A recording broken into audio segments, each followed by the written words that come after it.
What mattered was the movement itself, the rhythm of ascent and descent, the moments of stillness between storms, the reminder that even after decades in the mountains, the unknown still called to him.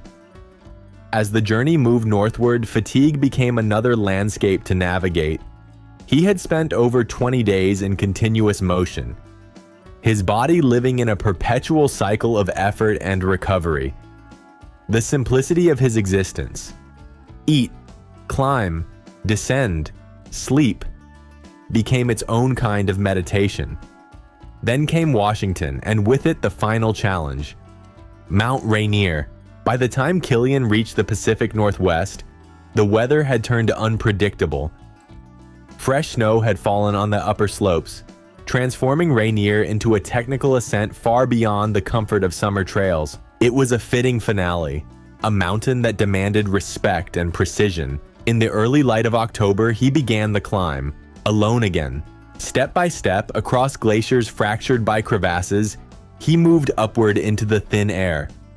At more than 4,300 meters, every breath carried the weight of 31 days, of exhaustion, solitude, and awe. Hours later, as clouds broke over the summit, Kilian stood atop Rainier. The line was complete.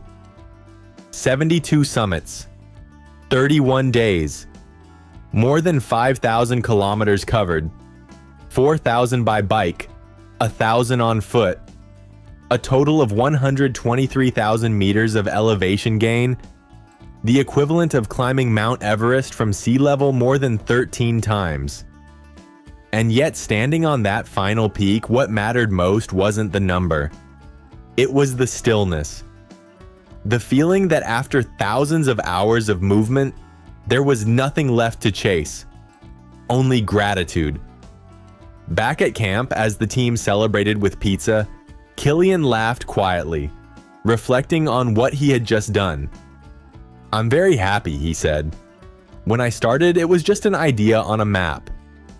I didn't know if it would even be possible. But now I see it was, and it's been a true adventure." He spoke of the people he met along the way, the friends who joined him for a climb or shared a stretch of road, the wildlife encounters, the shifting landscapes that revealed how diverse and wild the American West remains. "It surprised me," he said, "how quickly the world changes out there.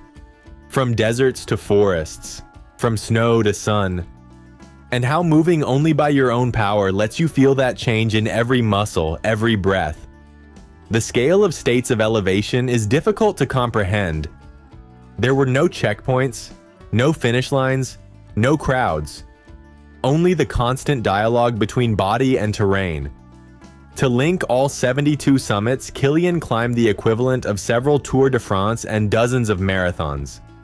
But at altitude where oxygen is scarce and every movement burns deeper. Statistically, the numbers are staggering. 5,145 kilometers covered, 4,133 of those by bike, 80%, 1,011 on foot, 20%. A total of 488 hours of movement, averaging 15 hours per day.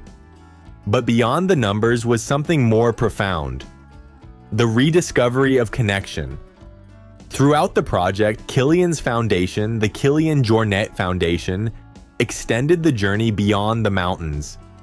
They hosted community events called Running Minds, organized trail restoration projects, and invited others to reflect on the bond between endurance and environment.